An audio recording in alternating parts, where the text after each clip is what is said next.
कहाँ तो ये बातें आ रही हैं कि अब गौ माता ही उसमें उनकी चर्बी सम्मिलित है। हिंदुओं के देवता के मंदिर में यह जो कुकर्म हुए, कुकर्म करने वाले के ऊपर पहले एनएसए लगे। वो क्या केवल साधु संतों के भरोसे बैठा हुआ है? वो क्या सरकार के भरोसे बैठा हुआ है? सत्ता और संत के भरोसे बैठा हुआ है? समाज कहाँ गया? महाराज, तिरुपति बालाजी में जो प्रसाद को लेकर के अभी जो मामला आया है, चंद्रबाबू नायडू जी ने ये सवाल उठाया है कि जो वहाँ पे जो प्रसाद बन रहे थे उसमें जानवरों के जो है चर्बी वाले घी जो है मिला करके उसको प्रसाद बनाया जा रहा है। ये मामला जो है अब कहा जाए तूल पकड़ लिया है। इसमें आप एक क्षण क्या कहना चाहेंगे?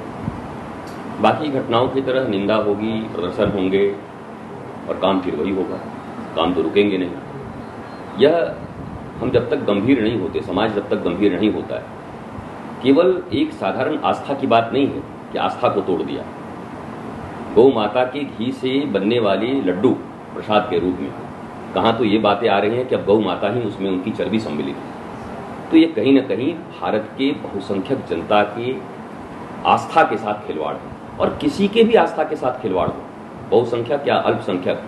मुझे लगता है कि आंध्र प्रदेश के या पूरे देश के जितने भी क्रिश्चियन हैं, जितने भी मुस्लिम हैं और जो भी धर्म में आस्था रखते हैं, जो नास्तिक हैं उनकी बात नहीं करता हूं, उनको कोई मतलब नहीं कि तिरुपति बालाजी में क्या हुआ, कि मक्का में क्या हुआ, कि वेटिकन सिटी में क्या हुआ, लेकिन जो धार्मिक आस्था रखते हैं उन सबको सड़क पर आना चाहिए।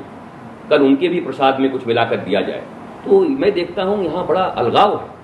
आज अन्याय के खिलाफ एक साथ सबको खड़ा होना चाहिए कि करोड़ों करोड़ अरबों हिंदुओं के देवता के मंदिर में यह जो कुकर्म हुए, कुकर्म करने वाले के ऊपर पहले एनएसए लगे, राष्ट्रीय सुरक्षा अधिनियम के तहत त्वरित गिरफ्तारी हो।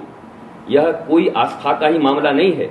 आप स्वास्थ्य के साथ भी खेल रहे हैं, आप कहीं ना कहीं घोटाला कर रहे हैं, आप कम पैसे में ला करके चर्बी मिला रहे हैं। तो ये तो कई मानदंडों पर इसके जांच होने चाहिए। लेकिन सनातनी समाज को मैं यही कहूंगा कि आप सोए रहो, अभी बहुत समय है। अभी तो गौ माता के घी से बनने वाले लड्डू में गौ माता की चर्बी मिल जा रही है, अभी बहुत कुछ मिलना बाकी है। अगर ये सनातन समाज सोया रहेगा तो इसी प्रकार के दुष्कर्म, कुकर्म सनातन भारत और इस राष्ट्र को तोड़ने के लिए होते रहेंगे। तो क्या लगता है महाराज जी, हमेशा जो है सनातन धर्मों को लेकर के, चाहे राम जी की बात हो या रामायण की बात हो या हनुमान जी की बात हो, हमेशा उन पर जो है एक सवाल खड़ा किया जाता है। तो ऐसे लोगों के लिए क्या आपका विषय है? नहीं, मैं जो लोग इसके खिलाफ बोलते हैं मैं उनके खिलाफ नहीं बोलना चाहता। आपके घर में आपके प्रति कोई अन्याय है तो आप क्यों चुप बैठे हो? आप जब तक चुप बैठेंगे, आप जब तक सोए रहेंगे, तब तक लोग आपके ऊपर अन्याय करते रहेंगे। मैं किसी विरोधी को कुछ नहीं कहना चाहता। उनका तो एजेंडा है, वो अपने एजेंडे पे चल रहे हैं, अपने एजेंडे के अनुसार काम कर रहे हैं। उनको हमें धर्म भ्रष्ट करना है, वो धर्म भ्रष्ट कर रहे हैं। उनको अपना प्रचार प्रसार करना है, वो कर रहे हैं। उनको कन्वर्जन कराना है, वो करा रहे हैं।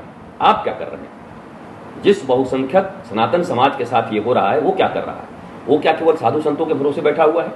वो क्या सरकार के भरोसे बैठा हुआ है? सत्ता और संत के भरोसे बैठा हुआ है? समाज कहाँ गया?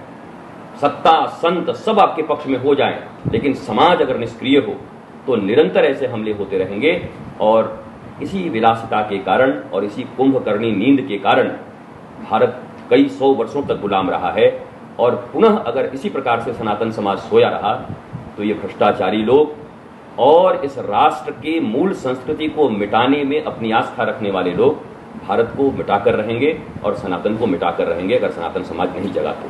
अखिलेश यादव ने एक बयान दिया है, उसमें कहा है कि साधु संत की भाषा से जो है उनको पहचानिए, क्योंकि ऐसे जो है बहुत से साधु संत जो घूम रहे हैं, जो एक तरह से कहा जाए तो बहुरूपी के तौर पर हैं। नहीं, तो कोई नई बात नहीं कही उन्होंने। ये तो हम भी अपने प्रवचन में कहते हैं कि त्रेता में रावण भी साधु संत बन के आया था, काल नेमी मार, बहुत सारे लोग हैं जो साधु संत बन करके आए और कुकर्म करते हैं। तो अखिलेश यादव ने कोई नई बात नहीं कही है।